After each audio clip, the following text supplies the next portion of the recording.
the first two, and each two of them dovetailing as presentations followed by panel discussions. And the expected outcomes at the end of the 6 sessions, that is by the evening of the Friday, is adoption of measures to keep science timely and relevant, with commitment to identify and apply new ones. And also an agreement on immediate collective actions that will go into the overall GCAR 3 outcomes and declaration. So we need to be coming out with collective actions, and those will be based upon our presentations as well as the panel discussions that will focus on specific questions that will be raised during the panel discussions. And so with that, without taking much more time, I introduce the first speaker of the first session this morning.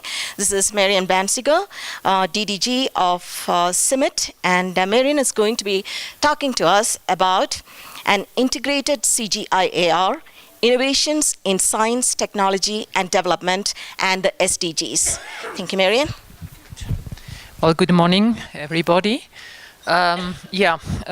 Fairly complex topic. What I would like to achieve is to bring you a little bit closer to the new portfolio that the CGIAR has developed over the last 2 years in collaboration with many, many partners.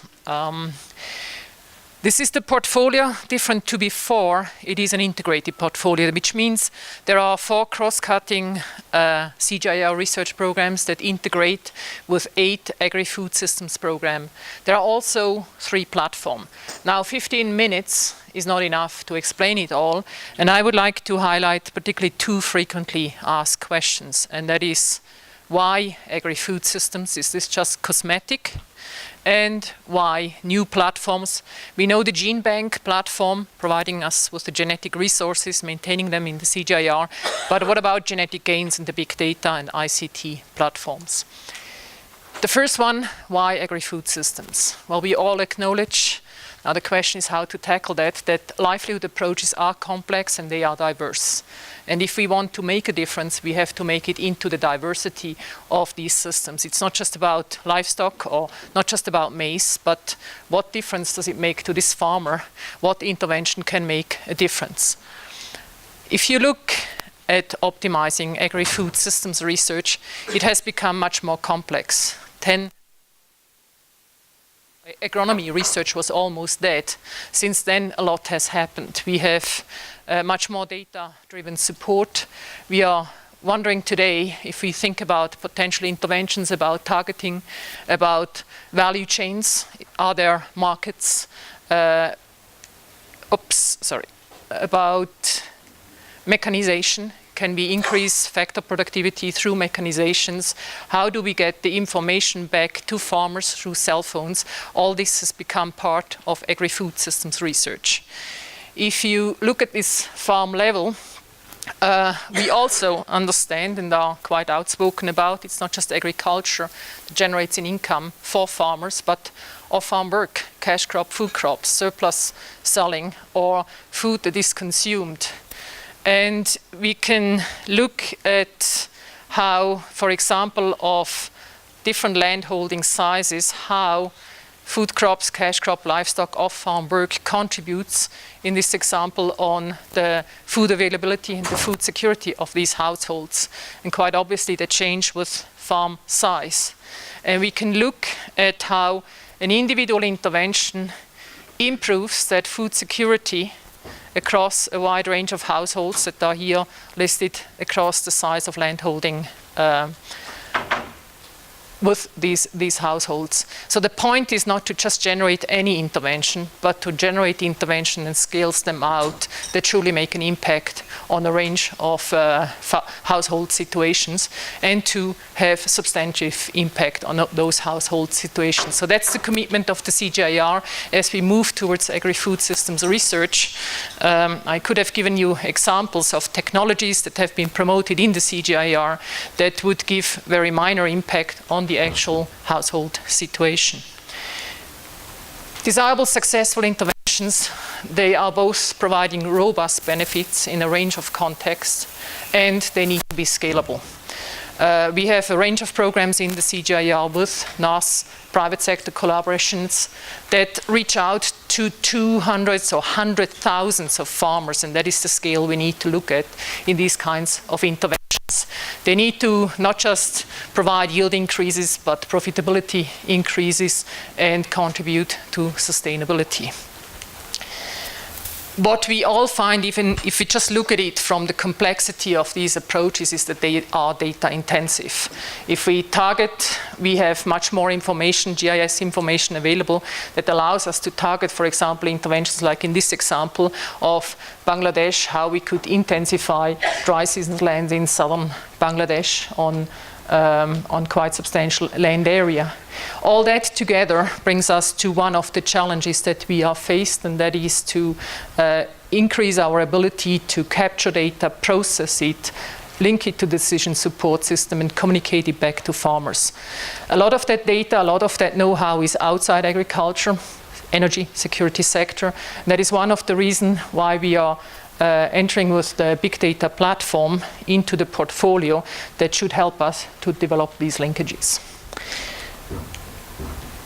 There is and stays an undoubtable component in the Agri-Food Systems, CRPs, and that is the germplasm component.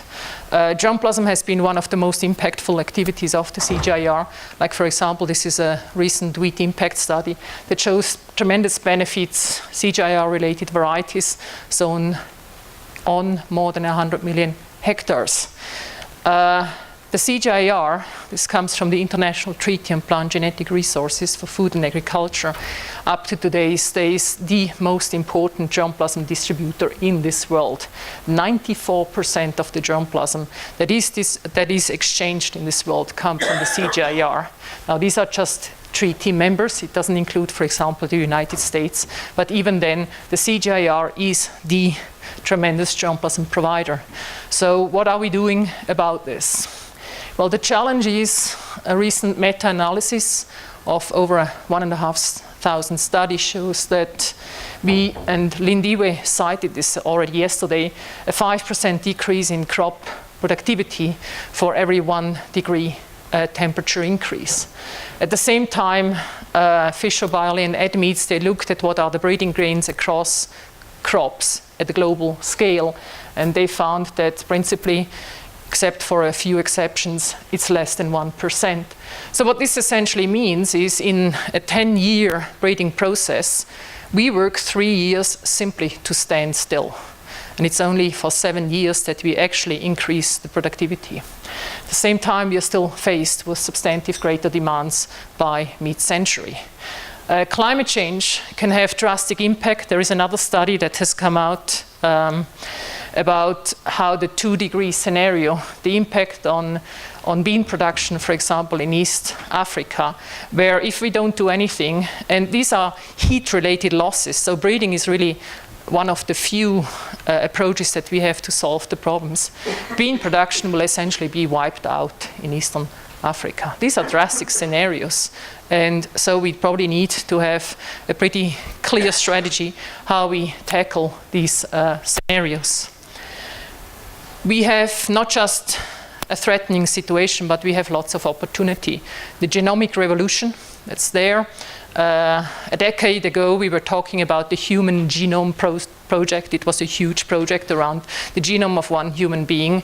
Today, we are in the situation where we can sequence entire genomes with one machine, 100, so we are getting into the time where we can sequence 100 genomes per day on one single machine. So this is really a data revolution.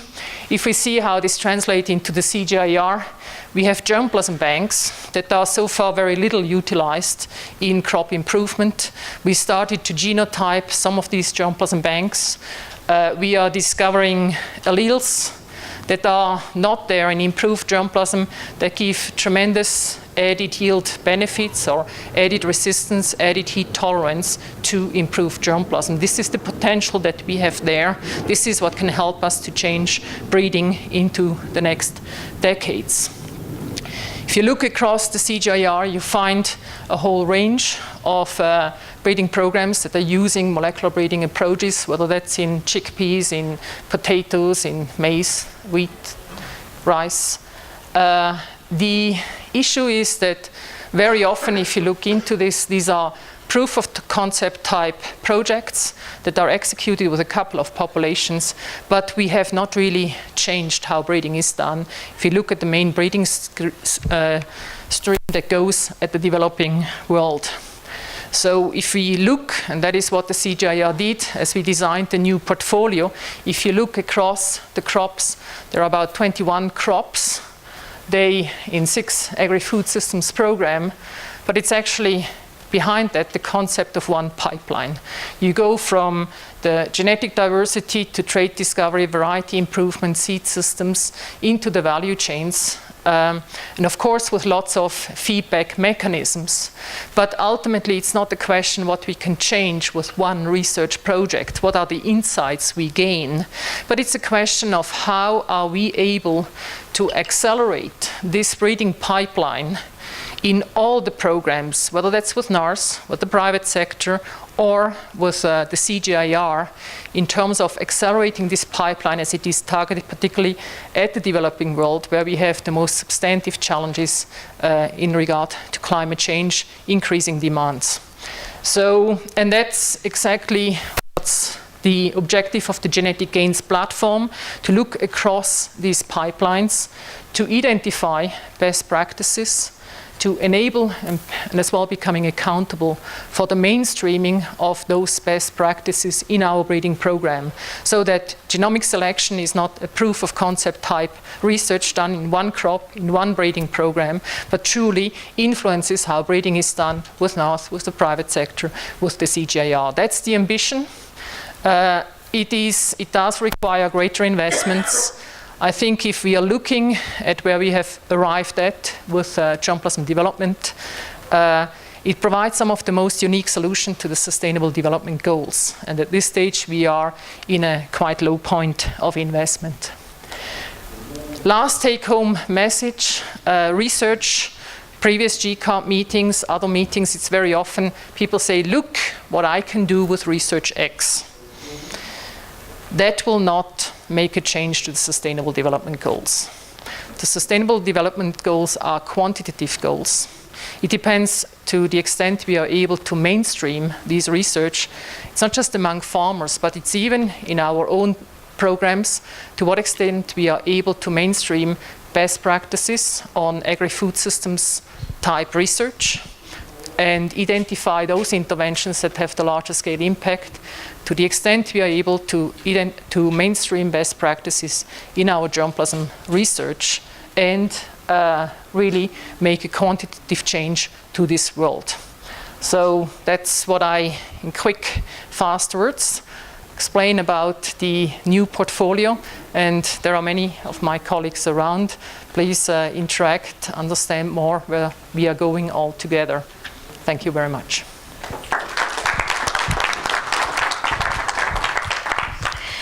Thank you, Marianne. If we can hold the questions until the very last speaker's done, and then we'll come to take questions for 10 minutes at the end of the session. Is Raymond in the room? Yes. Please. So our next speaker is Raymond Swabange. And Raymond will be talking to us about an African agrarian philosophy and the Sustainable Development Goals. Raymond represents Zimbabwe for YPAD. Okay, thank you very much, Madam Chair, and a good morning to all of you. My name is Raymond Shawanyange, and I'm the country representative for YPAD, the Young Professionals Platform for Agricultural Development. And as you might already be aware of, YPAD is a global network with many different champions plugged in different countries. I'm plugged in at the Zimbabwe level. So most of this, my talk will center on the work for YPAD. Okay. Much of my talk will center on how YPAD has been progressing in Zimbabwe, and that's basically the think tank approach I have taken for all of YPAD's work in Zimbabwe with other subsidiary activities, and also work with some partners in Zimbabwe. So as you can see from the title, Nurturing Creativity in Society. And basically, if you forget anything that I'll say for the coming few minutes, just remember my goal is to provoke in a much more positive sense. Okay? I'll continue. So, nurturing creativity in society, creativity in science and society. And when we introducing the African agrarian philosophy in the SDGs, basically what I'm saying is we can look at these ideas. These are very big ideas at the global scale, but most of our work is happening at local level. And much of the creativity which I'm trying to speak about is to catalyze individuals to action. And by individuals, I don't mean the other person. I mean basically you in here. And I know we are all represented farmers, researchers, scientists, so it's basically to push you to action. And these are some of the ideas to really facilitate that. And the outline, you will see strange inversion of reasoning, some other ideas from different fields or discipline to initiate that process. So for the first part, African agriculture, and by this I speak broadly, is poised to gain from available scientific and technical knowledge. And you find that this has presented challenges to different actors, because where does each actor come into this knowledge-based society, which some scholars have put forward. And Africa is a player in all this, but can it stand on the sidelines? It must plug in. And for agriculture in particular, the different sectors, crops, livestock, fisheries, you name it, all should take in part in this. And also you find that there's a quote attributed to Pliny the Elder, there's always something new out of Africa. And you find that by the same token, there's always something new whenever people meet. If you look at the communities that were meeting in ARD in the 70s, I was not there. It was different. They were discussing different innovative things. And you also find that now in the 21st century, there's always something new whenever people meet, and also what people experience. And then you find that it's even particularly important now because you find that across other domains, other disciplines outside African agriculture, it's disruption. And by disruption, basically, it's just mean untangling the whole system. And this might appear contrary to the GFR philosophy, where we are saying collective action. We want to work towards the same goals. And when we are looking at collective action, basically what we should now do is we interrogate further the motivations of people. Because then people would tend to congregate on certain things, provided there is something, not necessarily an incentive, but values, interests, you name it, goals, and what have you. What some have titled the age of entanglement. We are all connected to the Internet of Things. So this is a quote adapted from a philosopher, Professor Daniel Dennett. And basically what I'm just trying to say here is, when we're looking at the African agrarian philosophy, those things that would compel us as actors, for those who are working in the African continent, do you really need to know everything? Because there can be challenges. Do you really need to know what philosophy is, what African agriculture entails, and then what the SDGs are? Because this is a whole lot of information that is coming in at the same time. And then people are supposed to act again on that information. So sometimes it might not be necessary to know all that, but it might be necessary to work in a certain fashion. And then on the creativity part, dogma, tradition, you must comprehend in order to understand. That's why we go to school. That's why we're trying to get education. For me, I'm trying to get a degree, and so forth. But then competent so that you can comprehend. And you find that now that when we say be competent, it's an assumed as an actor in African agriculture, in the collective actions GFAR is promoting, or in our various communities. How then do you assume that it's a given to be competent when you don't necessarily actually know what competence is, as the next will say. And this is the Dunning-Kruger Effect. This is from psychology. It's from a story from a wheeler who went into a bank. He had rubbed some lemon juice on his face. He had read somewhere that if you rub lemon juice, you cannot be seen on the CCTV cameras. Then by the end of that day, the police had caught him. So when you are ignorant of certain things, is that ignorance, again, that will rob you of that ability to know that you are ignorant of that. So it is just following that same line to say, be competent so that you understand what African agrarian philosophy is, and the SDGs, but then you can also assume you're competent, but then, so then going forth, since I'm presenting some ideas around creativity in African agriculture, you find that for some, they might call it a theory, or they might call it a framework, or so to speak, but then I'm supposed to put out all the factors that will make it be able to be analyzed or to be critiqued, taking from Richard Feynman, the renowned physicist, from his speech at Caltech in the US. So the African agrarian philosophy in a nutshell is just agriculture and food system built upon moral ethics, creativity and innovation, and which identifies with the needs and aspiration of Africa and its development partners. And basically what you're saying is saying in the knowledge-based economy, in where knowledge has become one of the key important things to look at when we examine what we do as actors in the in the agriculture ARD, you need to look at the moral ethics of the people coming in on board, the creativity aspects that they will bring in. And you find that in the West, this is what they call team science. I've yet to see some of these kind of initiatives in Africa and other parts of the world. And also different philosophical systems in their recorded history enable inquisitive thinkers and doers to view and interact with the world. And you find that this is basically an intersection, the natural sciences, the social sciences. And there's a very funny picture of, I saw on Twitter sometime recently. I'm a young person, so I can talk about Twitter. Of two images. One is of a thinker, somebody who is in deep thought. It's a statue, sorry. And then the other one, the doer, there was just an empty space and some footsteps. The doer was already in action.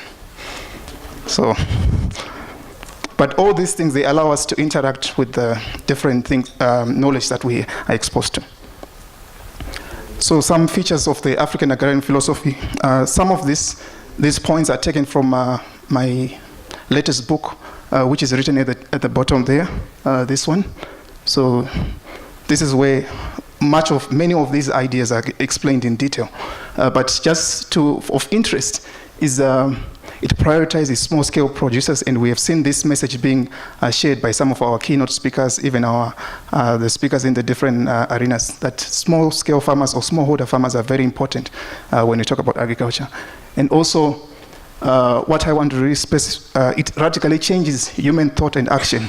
And you find that for collective action, very, very important. If our thoughts and our actions are not corresponding to the knowledge or to the new information that is coming in, then what we are doing is basically a challenge.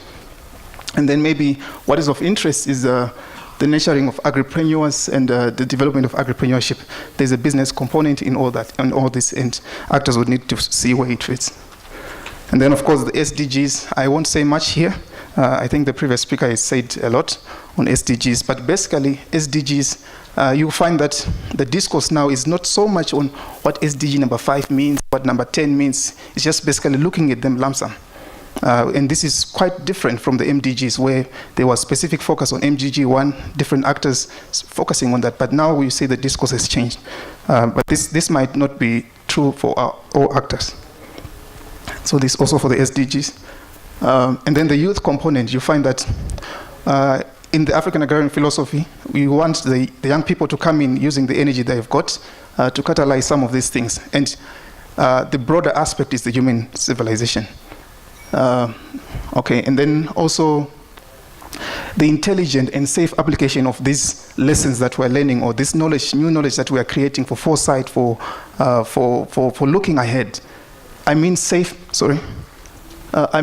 because we find that there have been some social movements, food, political, that have resulted even in the loss of lives for people. So I mean safe, as much as we champion these ideas, but we must also make sure that we are safe. We're doing it in a responsible manner that respects the next person. And then lastly, just one point I want to say here is that a creative and explicit African agrarian philosophy is important in the varied actions by actors. And also, in the spirit of GFAR, it is a collective lens with which to implement the SDGs. So overall, in a nutshell, we are saying, as we are looking at the SDGs, as we are looking at the various things that the various areas we are plugged in the ARD movement, what is it that will compel us to action? And I'm saying the African agrarian philosophy is one of them, in particular for Africa. And with that, if you oblige me, I will stop here. Thank you. Thank you, Raymond. Thank you, Raymond. Our next speaker is Ike Lödeling. Ike is Senior Decision Analyst at the CGIAR Center, ICRAF, based in Nairobi. And Ike is going to be talking to us about prioritizing research for development impact. And that is the third talk of this morning, the first session.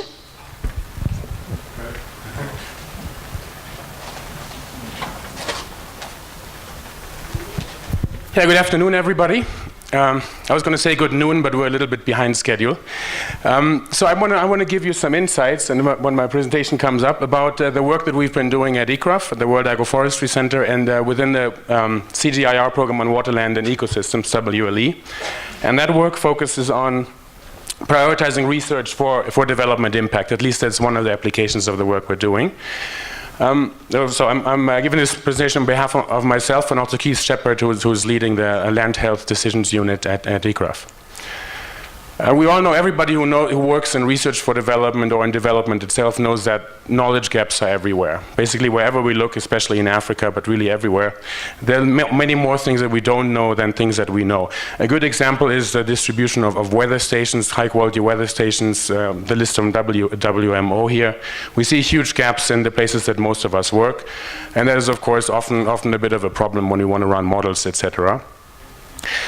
We could probably close this gap if we wanted to put a lot of resources into this. It would require a massive effort, but it is probably possible, and there are some efforts that go in that direction. The question is this what we should be doing? Is this where we should be investing our resources in? Because we all know that agriculture is a pretty complex business. Weather data is certainly not the only thing we need. It is actually, I mean, it's just one example of a diagram that shows how complicated agriculture is.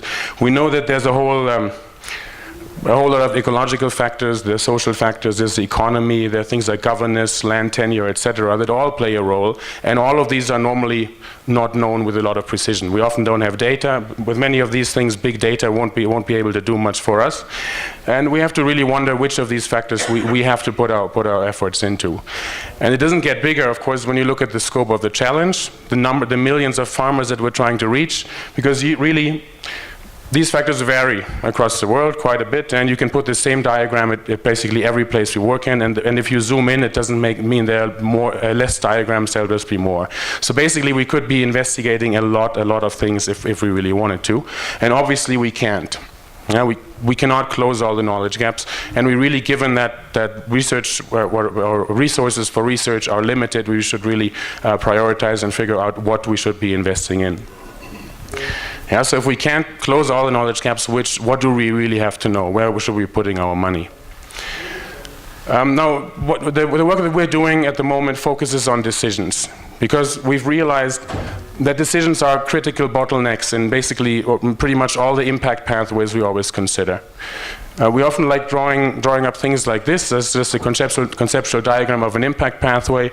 We have a lot of research activities here, a complex web of things we're going to do that ultimately are supposed to lead to impact. Also some direct impacts, all kinds of indirect impacts. But somewhere in the middle, we normally have decisions. Now, these could be policy decisions, these could be decisions by development operatives, by a lot of different things. But most of the time, our work has to influence the behavior of somebody making big decisions if we really want to reach thousands and millions of people. And one could argue, if we wanted to make an extreme statement, that information that we generate has very little value if it doesn't affect these decisions. So this basically shifts the question to not what do we have to know, but what knowledge could we generate that would best support a decision maker and a decision process. So this is really the question that we're pursuing. And after asking this question, of course, we looked at what tools and what disciplines can we find the answer in, and we came to the field of decision analysis, which is a little bit outside of the scope of what most agricultural research uses, of the methods that we normally apply, but is actually quite useful and quite helpful for prioritizing what we should be looking into. It's actually not at all new. It goes basically centuries back. It's a very, very old science. People have always, or mathematicians and logical thinkers have always wondered, how do we best support decisions, risky decisions under uncertainty? So this is actually applied quite widely in the business world, also sometimes in public health planning, etc., in many different fields. Not so much in agricultural development so far, but we're trying to change this with our group in Nairobi. This field focuses on specific decisions, so we don't just go out and collect information without decisions in mind. We always focus on specific decisions that somebody actually wants to take. We work with decision makers and with stakeholders who are involved to identify and arrange into a model all the factors that should be in a model. So basically we don't look at what data do we happen to have available. We actually think about what should be in the model, what is actually important. So this is a free-floating brainstorming sessions initially, and it includes often many things that we'll have very little information on, but this is fine at the initial stage, because in the next step we determine the current state of knowledge. What do we actually know?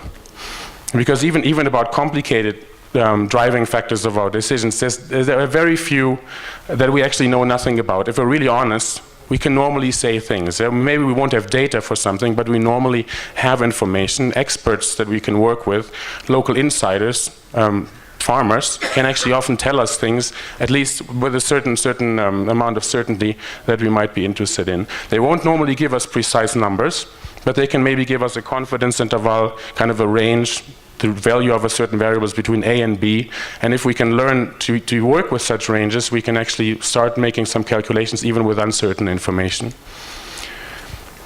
We have some ways to compute things, to run calculations with uncertain information, putting probability distributions or confidence intervals rather than precise numbers into a model, and that allows us to actually make projections even if we don't have everything we would like to have.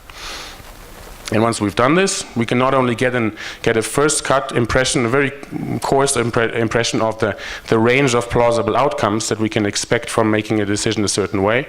We can also apply a procedure called value of information analysis to figure out which are really the knowledge gaps that limit our ability to say exactly what we should be doing. Because normally, as much as there are sometimes hundreds of knowledge gaps, not all of them are important. In fact, most of them are not important. And often we realize that the data we normally collect contributes fairly little to actually helping us make better decisions. And sometimes it is actually quite easy and quite cheap to collect the information that really matters, because it might be related to things that we just have never measured, and this is why we have so much uncertainty. Now, how is this new? It's new, I think, because we start here with a big picture.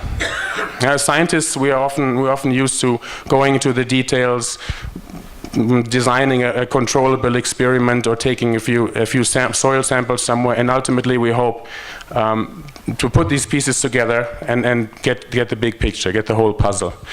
And we hope that once we have enough information, we'll be able to say what an overall decision should be like.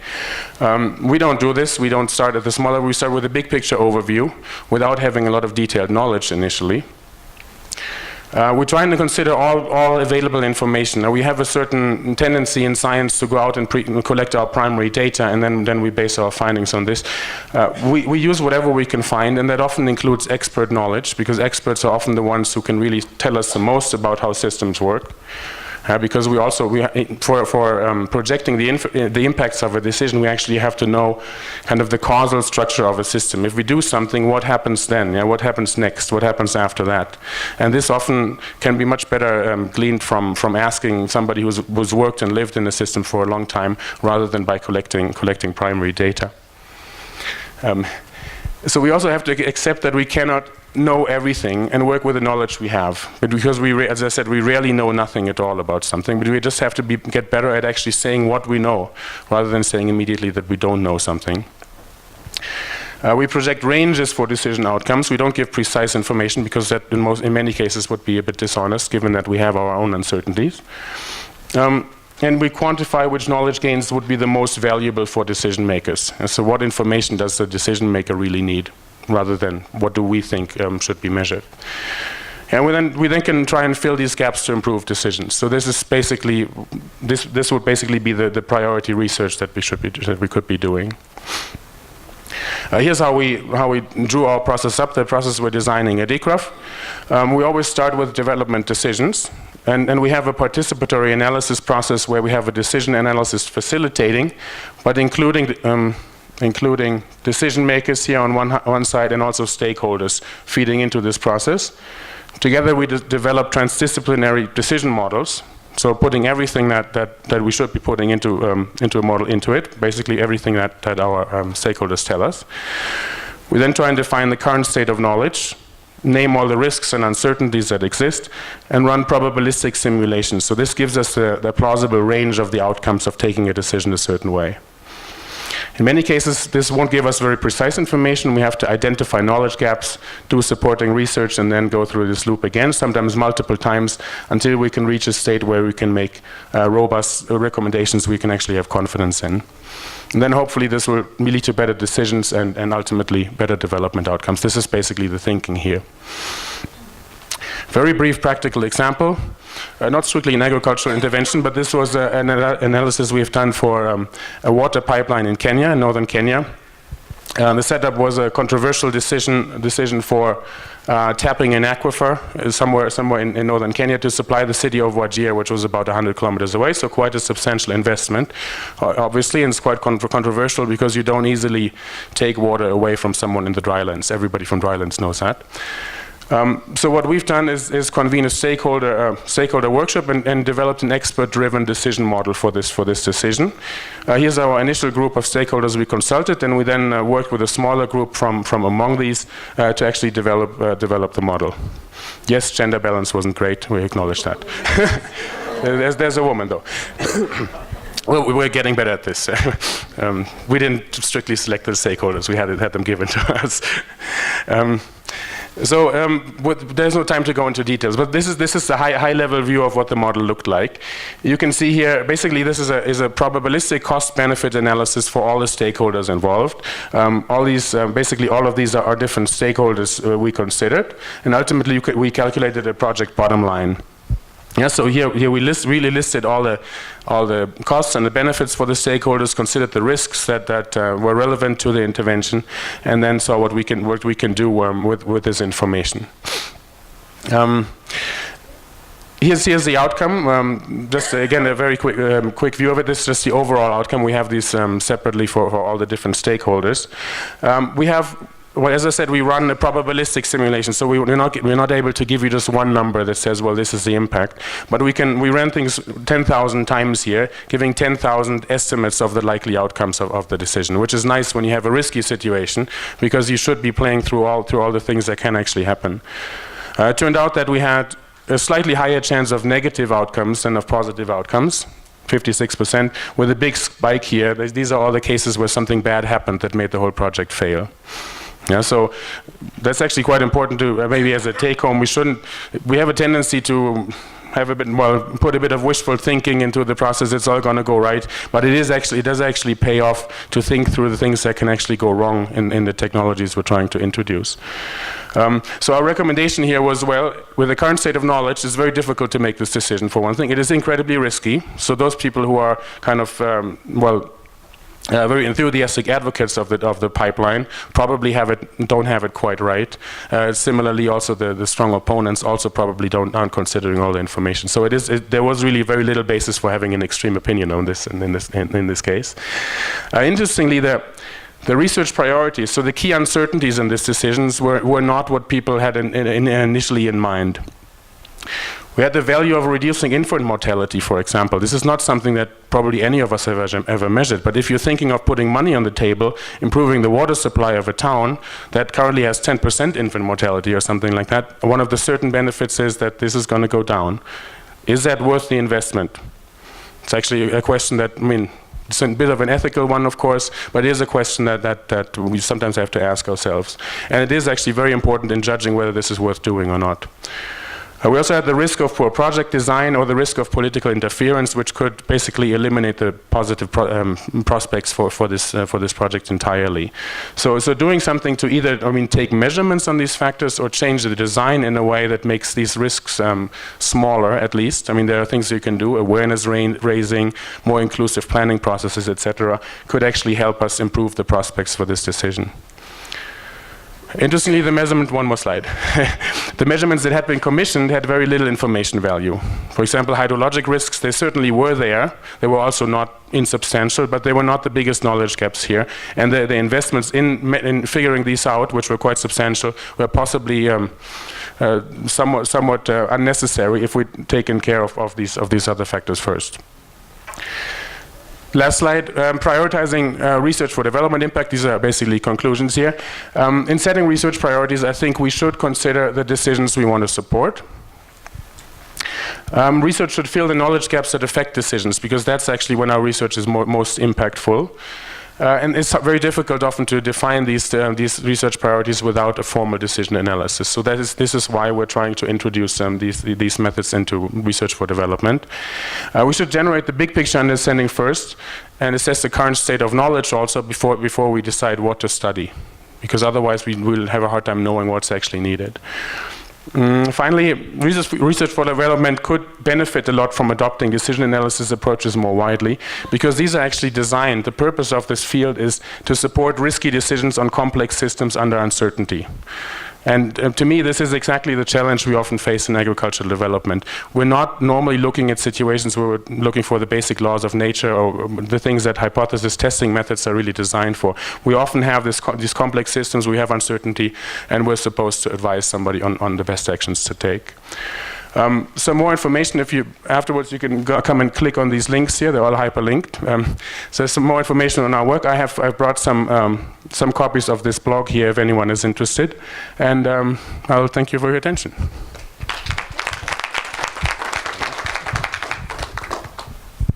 All right, can we have a big round of applause for all three speakers?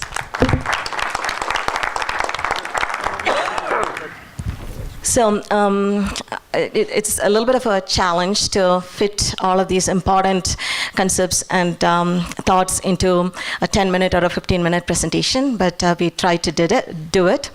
Our three presentations have covered a really nice span. We started out with the CGIAR integrative effort in terms of starting off with science, fundamental science, and going all the way into integrated systems approach towards SDGs. The second talk took on agrarian, African agrarian model concepts towards SDGs, and the last one provided us a decision framework on how we prioritize research. So with this, I'd like to ask the three speakers to come up here so that they can take questions for the next 10 minutes. Marianne, Raymond, and Ike. So please have your questions to our speakers today, and we'll take these questions for the next 10 minutes, and afterwards I will introduce the chair and co-chairs of the session, which we did not have time to do at the very beginning. All right, questions from the floor? Over here.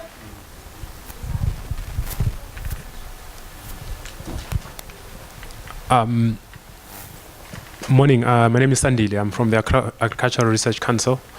I like the last presentation around decisions, because for me, like we heard this morning, clearly the solutions on the research output space are just enough, are really enough, and they've been enough for a long time. But we still fail to cross the line and move towards so what for people.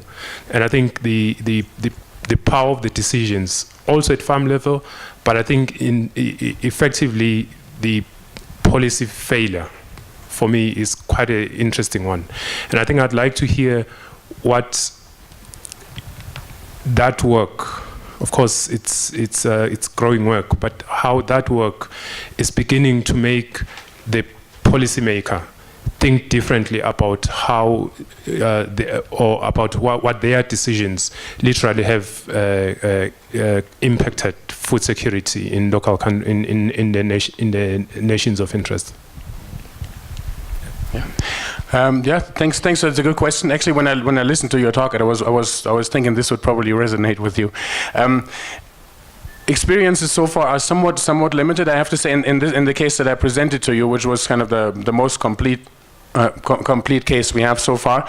We certainly had some people involved in policy making change their opinion, and asking for more measurements to be taken. We certainly had that. But as you said, it's a growing area. We're still kind of building our capacity, and we're still waiting for high-level policy cases to interact with. There are questions about things. Of course, policymakers, decision makers are in the business of taking decisions and don't necessarily want to be advised by technocrats. But I think we have the tools here to facilitate and to facilitate a conversation that brings science and policy closer together. And then I think there could be potential for really helping decision makers. So we are looking for applications, and if anyone has any good ideas, I'd be more than happy to take suggestions and engage. Yes, at the back.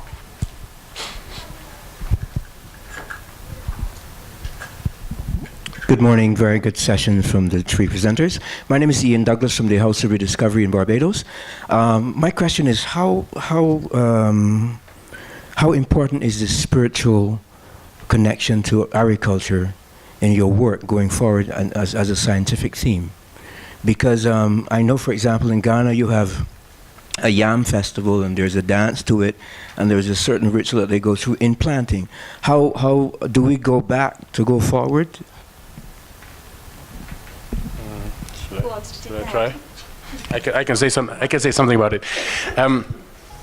That's actually a fine question, and I mean, what you're giving is an example of one of the kind of intangible values that agriculture can deliver. And I think what we all probably need is much more attention to these kind of values that actually are important. We have a tendency to focus in our decision support and our decision making on variables we have data for. That's what we feel comfortable with, and we're very, very uncomfortable with things we don't have information on. And this is why often implicitly when we give advice to policymakers, we value it at zero because it doesn't factor into the advice we're giving. So I think we need ways to be more inclusive of those other ecosystem services or agricultural services, whatever you want to call them. And this probably requires us to become comfortable with multi-criteria decision support, or also with assigning some sort of value range to things that we don't get precise values on. But I think it's very important that these things aren't neglected, and we have to get better at accounting for those things in the support we're giving. Raymond, yes. Okay. I will not speak on the spirituality part, but I want to say something which I hope might respond to what you asked. The first thing was, if you notice from my presentation, most of it is to provoke. If you look at the discourse around systems thinking, whichever domain you want to put it to, whether in this case we're in ARD. Initially it was moral education, and then we moved to critical thinking. So this is the big fuss. Many different areas, critical thinking is a big word. And then you look at the other aspect, which was on furniture of the mind. You know, you're going to the 18th century, the philosophers, the age of enlightenment, so forth. And now it moves to new knowledge. So knowledge has become the currency, so to speak. But this is one way to look at it. And the spiritual part now, how it fits into all this is that it has to be in a form that is accessible to the intended audience you want. So asking people to be mystic, not so good. But presenting some material that is accessible to the target audience that you want might be a way to connect, to make that bridge. So this is my own contribution. Thank you. Thank you, Raymond. Yes.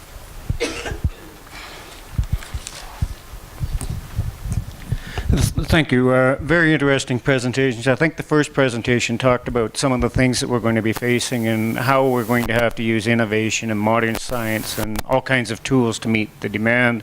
Raymond talked about some of the philosophy of agriculture, and one of the things I noticed in one of the slides was about the acceptance of innovation and new technology, and you talked about risk. One of the things we do see a lot of information about, particularly on social media, is almost a lack of trust in science and barriers being put in about adopting the type of innovation that you're talking about. And I guess the question would be, what is the role of the research and scientific community in trying to address this whole issue of public trust, so that we're able, as farmers, to put the tools in place to meet the demands going forward. I would say that a lot of these technologies are much more tested widely for their feedback, whether the feedback is for spiritual reasons, whether the feedback is for whatever reasons. And I mean, like these curves that I showed in terms of what is the added benefit to household food security of an intervention, that's taken with, I think that was a set of over 1,000 households in very different situation, land holding size. So this is not a theoretical concept like, oh, if I develop a better technology X, theoretically, it will give an added benefit. It is indeed in the real farmer context. You can analyze that. That was an analysis by land holding size. You can analyze it in terms of, for example, distance to market. And so you can much more, I mean, you have the real farmer context feedback, and then you can scale it up to similar farmers in similar circumstances. You can assess the impact much more thoroughly. I think compared to the past where we simply had a hypothesis, this is theoretically good to farmers. We have come a long way. Yeah. And I see that if I look across CG centers, if I look at the collaborative programs that are being implemented, I think that is the one big change that I see in terms of that these things are, it's not just tested with 10 farmers, they are tested with hundreds, thousands of farmers. Okay, first in the front and then back. Thank you very much for very good presentations. My name is Ihide Mumari and I work at Cornell. I want to ask a question which any of you can respond to. So I was at the AAAS meeting in Washington, D.C. a few weeks ago, and I saw some data which, even as an African, I never actually knew about. And that data says there are 83 scientists per million people in Africa, 642 in China per million, 1,200 per million in the United States. And a lot of the tools that we're talking about in meeting after meeting require capacity, which in my opinion are still profoundly deficient on the continent.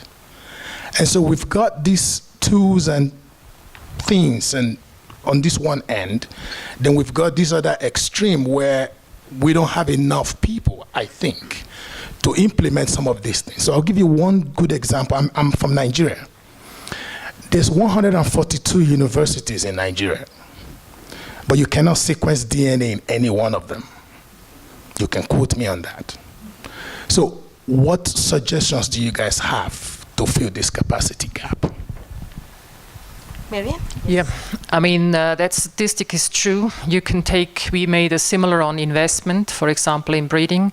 Half of the crop area is in low and lower middle income country.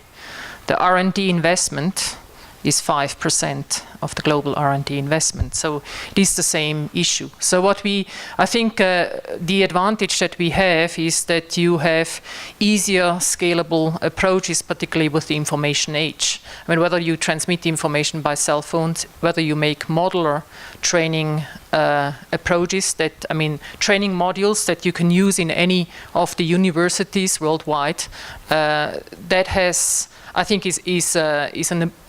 gives us the power to spread knowledge more widely. In terms of scalable interventions, best practices in breeding programs, one thing, it has to work in remote locations with no service provider. And actually, you don't need to sequence. Even we don't sequence at CIMMYT. We are sending our samples to a provider. You have to know which one is the provider, what is the data, how to process the data. That on its own is a fairly complex thing, but it can be packaged into decision-making modules. That's some of the power that with the information technologies we are able to somewhat bridge the gap. But as well, to me, a 5% investment in germplasm development targeting at low and lower middle income country is simply not enough to solve what simply, for example, climate change imposes on those very same countries. That is as well why I say we need to have greater investments. Okay, we have one last question over here. Can I add a thought on that? Yes. I don't have a solution at all, but I think the problem is even bigger than what you say, because you talked about the university level, but I mean basically we're probably looking at a certain lack of capacity across the board. I mean, also when you're thinking of many of the technologies we're advocating, especially the more complicated ones, integrated soil fertility management, etc., you're talking about technologies that are knowledge intensive, and we're trying to market them to farmers that don't necessarily have that capacity. So if you really wanted to make a difference, don't tell that to anyone, but you may say, well, let's invest in education rather than in agricultural research. No. We're going backwards. All right, okay, both better. Thank you. My name is Mafungoya from University of KwaZulu-Natal. You're talking about risk and uncertainty, which is going to be prevalent with climate change. I wonder, how do you bring in indigenous knowledge? We know for sure, you said it yourself, that information which doesn't help you to make decision is helpless. We have a lot of investments in seasonal focus, Southern Africa, and people don't use it, because that information is pretty useless to them. Normal or below normal, above normal, 60% probability. And we also know that indigenous knowledge is downsized to the scale of the farmer, and farmers know that a bird singing, rain is coming, we're going to top dress. So how are you going to, this spiritual kind of thing, people use spiritual events to ask for rain. Sometimes rains come. How are you going to do that? Thank you. I also worked for aircraft by my friends. Oh yeah? Thank you. Yeah, good question. I mean, I'm not sure if you ask for rain, then it comes. That may sometimes happen. Most of the time, who knows how much you're affecting the probabilities. But I think what so the thing with climate forecasts and seasonal forecasts is, I mean, of course, you're right, they normally give a lot of knowledge gain to the people making the forecast because they're sitting somewhere in the US or in Europe and they know nothing about the place otherwise. Is it actually a knowledge gap that local people have? And that you can say that for many of the big data initiatives. I mean, remotely sensed soil data, will that help any farmer know the soil on his particular farm better? I don't know, possibly not. It's nice for large-scale modeling applications. Does it help the farmer? I don't know. I think we should be better at harvesting local knowledge. We should also not romanticize it, I think, especially when you're talking about climate change and we might be experiencing conditions that we just cannot have traditional knowledge on because the conditions have never been there. And I've also heard people talk about indigenous knowledge and mitigation. I mean, of course, farmers have never decided we're going to mitigate climate change. So, I mean, to some extent, they can't have that knowledge. I mean, I think you're right that we have to include this knowledge, and it certainly helps to first, if we want to give support to a farm or to a village, to first go to that farm and figure out what do people actually know already. And with our approach, we could at least theoretically include that knowledge into the process. That is possible. I think we should get much better at that. Yeah. Anyone else? All right. Well, can you make it fast? Yeah. Yeah. Okay, thank you. I'm not an expert on risk, and I think it is his area, but I'll just throw in some of the thoughts that came to me. One of the things which I find interesting is that it's not a question of pushing one knowledge form over another, but it's a question of having the numbers that are using that knowledge for practical use, making the case for that knowledge. And for indigenous knowledge, well, so that will apply to indigenous knowledge. But one of the things which I also find driving those kind of that kind of a question, not from you per se, but in many of the discussions, is the whole whole support for science, technology, and innovation, which is a very good initiative, but it is only one way of viewing or interacting with the world. And the question is, what new things are we willing to risk, our money's on, so that we can create the new futures that we want? And this is where I think many of our focus, some of our focus should be on. Then it won't have to be a question of risk. It will be a question of probably of what business opportunities there, what kind of funds do we need to put in there. Thank you. All right. Thank you. We'll have to stop the questions now, unless it's because we are over time right now. We have a session starting at 1:30 here, which is a panel discussion that takes on board some of the discussions that went on here, especially the aspect of capacity development. That'll be in various aspects of capacity development, so that we can wrap that into our outcome solutions or critical action items that go from here into the whole of GCAR 3. There was an aspect of trust in agriculture that was raised, and that's an important part. It has two dimensions. One of it is trust in the impact that we have created so far, and then the second dimension would be the trust in the technology itself. And both of those are things that need serious debate beyond this room. We had quite a bit of discussion on the risk. We have discussion on capacity development in terms of actually doing something in the field, in the locations. So we'll come back to it during our panel discussions, and we'll wrap these into succinct testable models and deliverable action items, which we can take from this session into GCAR 3. So with that, thank you again very much for all of the participants and to the three excellent speakers of today's session.